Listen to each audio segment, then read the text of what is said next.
आज्ञा जय जगन्नाथ।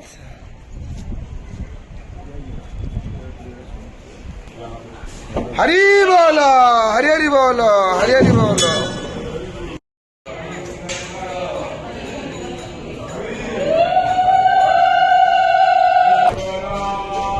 हरि बोल हरि हरि बोल हरि हरि बोल।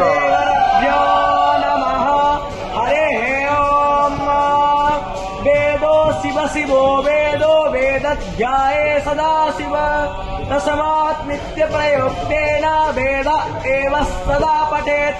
वन्देऽहं मङ्गलात्मानं भासत्वं वेद विग्रहम् याज्ञवल्क्यं मुने श्रेष्ठं कृष्णं हरिहर प्रभो जितेन्द्रियं जितक्रोधं सदा ध्यानं परायणम् अवेवानो यथा सदामिद्रोधे आसन्न प्रायावो रक्षितारो दिवमतिरुजो यतां देवानात्मोरा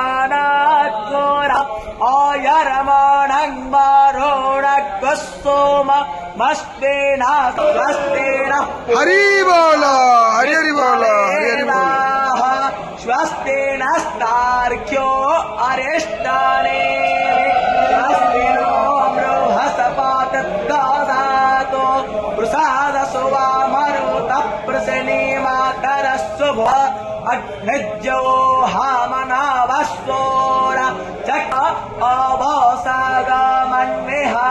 भद्रं कर्णे विस्तृणयाचर्भीयजत्रवस्येमं देवहितं यदायोः शतमिन्वनेतायज्ञैः कृतेन अस्यः कामाहारे ओम्।